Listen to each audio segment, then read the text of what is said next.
এখন যদি আমরা একই দিন ইলেকশন করি তাহলে তো আইনি ভিত্তি হওয়ার আগেই আরেকটা ইলেকশন আমরা করে ফেললাম। তো নানাবিধ সমস্যার কারণে আমরা বলেছি যে আইনি ভিত্তিটা দুর্বল হয়ে যাবে। আইনি ভিত্তি যে কোনো কারণে যদি ইলেকশন যদি পোস্টপন্ড হয়ে যায় অথবা কোনো একটা জটিলতা হয়, কেন আমরা কোশ্চেন রাখবো? আমরা জুলাই অভ্যুত্থানটাকে কিভাবে আমরা কোশ্চেনের ঊর্ধ্বে রাখতে পারি এবং এইটা যে কত বড় একটা স্যাক্রিফাইস, এটাকে আমরা মর্যাদা দিয়ে আগামী সংস্কারগুলোকে কার্যকর করার জন্য এটার ভিত্তি দেওয়া দরকার। এই জন্য আমরা আগে চাইছি। আমরা শুরু থেকেই বলে আসছি যে জুলাই সনদের আইনি ভিত্তি দিতে হবে এবং সেই আলোকেই আগামী ইলেকশনটা হওয়া দরকার। তো এই আইনি ভিত্তির ব্যাপারে অনেকেরই অনেক ধরনের কোশ্চেন ছিল।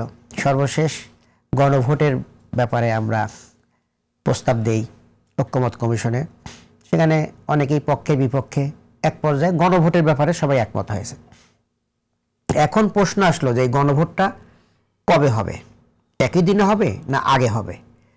আমরা যেটা বলেছি যে গণভোটটা আগে হওয়া দরকার, কারণ এই আইনি ভিত্তি ধরে আমরা আগামী ইলেকশনটা করব।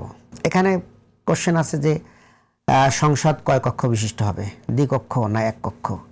এখন যদি আমরা একই দিন ইলেকশন করি তাহলে তো আইনি ভিত্তি হওয়ার আগেই আরেকটা ইলেকশন আমরা করে ফেললাম।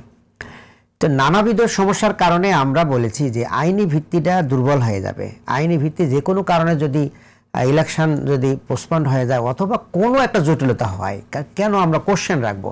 আমরা জুলাই অভ্যুত্থানটাকে কিভাবে আমরা কোশ্চেনের ঊর্ধ্বে রাখতে পারি এবং এইটা যে কত বড় একটা স্যাক্রিফাইস, এটাকে আমরা মর্যাদা দিয়ে আগামী সংস্কারগুলোকে কার্যকর করার জন্য এটার ভিত্তি দেওয়া দরকার। এই জন্য আমরা আগে চাইছি। ওকে, অ্যাডভোকেট হেলালুদ্দিন, আমরা বুঝেছি আপনার কথা, কিন্তু আমি একটু জানতে চাই যে আগে চেয়েছেন কিন্তু পরে হলে কি সংকটটা হতো, কি সমস্যা হতো?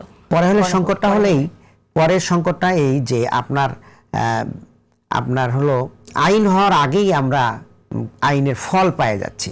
অর্থাৎ সনদের আগে আমরা যদি ইলেকশনে চলে যাই তো ইলেকশনটা তো মানে ফল, সেই ফল হবে তা গাছ রোপণের আগেই আমরা ফলটা নিচ্ছি। এটা একটা জটিল প্রক্রিয়া এবং যে কোনো ধরনের প্রবলেম। মানে গণভোট আপনি বলতে চাচ্ছেন যে ভোট হবে কিনা সেটার জন্য জনগণের রায় লাগবে, সেজন্য কি আপনি বলছেন ভোটটা হচ্ছে এটার ফল?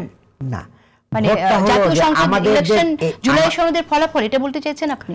আমাদের যে জাতীয় সংসদ ইতিপূর্বে যে সকলগুলো হয়েছে আর এবারের জাতীয় সংসদের মধ্যে একটু ভিন্ন আছে। যেমন মনে করেন আগে তো একটাই সংসদ ছিল, এখন জুলাই সনদে আছে দ্বিকক্ষ বিশিষ্ট সংসদ হবে। তাহলে এইটা আমরা ভোট আমরা যে দেব সেই ভোটটা কয় কক্ষের জন্য দেব? একটা সংসদের জন্য দেব না উচ্চকক্ষ নিম্নকক্ষ দুইটার জন্যই দেব? এইটা যে একটা জটিলতা ধারণ করতেছে। তাহলে জুলাই সনদ না হলে, এর আইনি ভিত্তি না হলে এটার কার্যকর আমরা কেমনে করি? এটা একটা জটিল একটা প্রক্রিয়া।